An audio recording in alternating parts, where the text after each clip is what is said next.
Sidang putusan Majelis Kehormatan Mahkamah Konstitusi yang mengadili laporan dugaan pelanggaran etik dalam putusan MK soal syarat Capres-Cawapres jadi momentum pembelajaran mengawal konstitusi.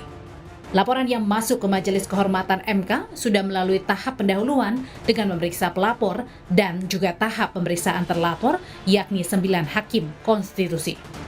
Sidang putusan Majelis Kehormatan MK yang diketok pada Selasa 7 November pekan depan akan menentukan arah polemik putusan syarat Capres-Cawapres yang diputus MK pada 16 Oktober 2023.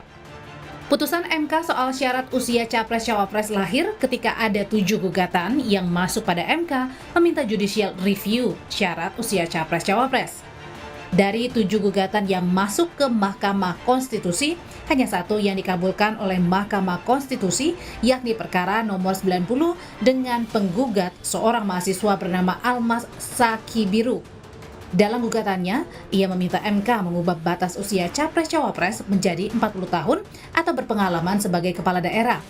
Begitu gugatan diputus MK, putra sulung Presiden Jokowi Gibran Rakabuming Raka langsung dicalonkan jadi cawapres pendamping Prabowo.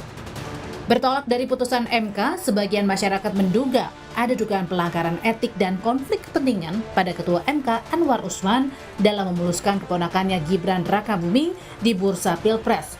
Akibatnya Ketua MK Anwar Usman dan Hakim MK lainnya dilaporkan ke Majelis Kehormatan MK. Dalam perjalanan sidang di Majelis Kehormatan, Ketua MK Jimli Asidiki menemukan kejanggalan pada Mahkamah Konstitusi dalam memutus perkara syarat Capres-Cawapres.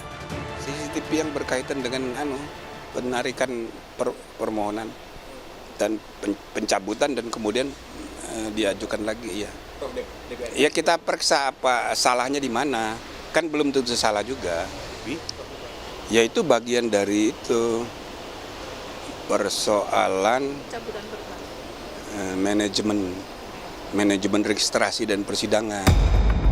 Majelis Kehormatan MK sudah berjalan memproses laporan yang masuk soal dugaan pelanggaran etik yang dilakukan Hakim Konstitusi.